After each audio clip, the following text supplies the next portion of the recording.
But government is the critical stakeholder and it is responsible for providing that security. You as a citizen, your own is to be obedient. That is a social contract between the people and the government. If you surrender your liberty to the government, so the government must protect your life and security. So if the government failed to provide that security and welfare of the people, so government has failed. What people are going to do is to obey the government. And there is no any rebellion in Nigeria. We are obeying the government, we are law-abiding, but yet people are being killed daily. They are being kidnapped daily. They are paying ransom daily. So people are clearly improvised. Their economy has gone down, and there are so many social biases are increasing. So if the government failed to provide that security, I think the simple thing for the government is just to leave the office. And it is very clear that Katsina is one of the most affected states in terms of insecurity. So I am calling on the governor, because it is the governor who recently made this statement, that people should come out and protect themselves. So that is a clear indication. If you could recall, the governor has said it earlier before that he cannot even guarantee his own security. Later, he come and say people should look for catapult to defend themselves. And this is the third statement that he said people should go and defend themselves. So we are matured enough, we are educated enough in this state, and we are well enlightened. By the statement of the governor, clearly, these three statements, that means the government has failed. That the government has failed. It failed to protect their lives and property as enshrined in Chapter 2 under fundamental principle and fundamental objectives and directive principle. Because under that Chapter 2, security and welfare of the people is the purpose of government. It's the primary purpose of government. But this government has failed to provide the security to protect lives and property. So any government that is short of providing security for life and property, that one is a failed government already. Because there is nothing you can achieve without security. If you have no peace, no security in your area, there will be no development. And the governor has openly said it to everybody that people should come out and defend themselves. If the governor, as chief security officer of the state, cannot provide security for the people of the state, the easiest thing to do is to resign from the office, because you have failed. You swear by the Constitution that you are going to protect and defend the provision of the Constitution of Nigeria. But now you fail to provide welfare and security of the people.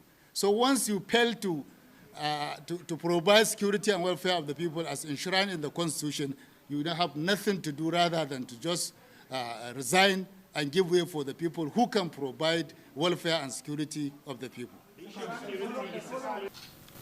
As patriotic, decent, and responsible citizens, we have studied the statement carefully and observed deliberate accuracies as well as inaccuracies born out of it. We have invariably concluded that the patriotic statement merely succeeded in exposing the weakness and inability of the government in discharging their primary responsibility of protecting lives and properties of its people. Observations. CNG observes that this government has invariably failed in the discharge of its utmost fundamental responsibility, which is the protection of life and property.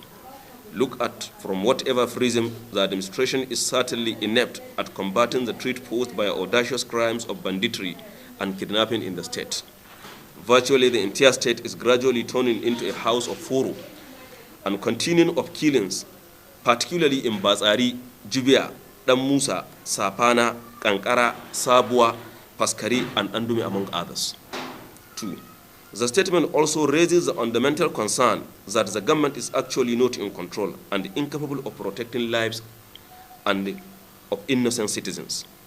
3. The audacity with which bands of armed criminals ride freely to terrorize, massacre, loot, and displace Katsina communities without any counter-response from government troops call to question the willingness, readiness, sincerity, and capacity to curb the drift towards anarchy in these affected parts. Resolutions. 1. We salute the courage of His Excellency, Governor Aminu Masari, for telling his people the reality on ground, and he will forever be remembered for. 2. Any administration that failed in discharging its primary responsibility, what is best for the head of the administration is to resign honorably. 3.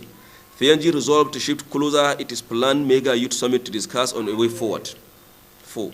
We call on all stakeholders to strengthen the activities of vigilantes in the state, while politicians and well-meaning individuals to mobilize the resources for running their activities and purchase of equipment.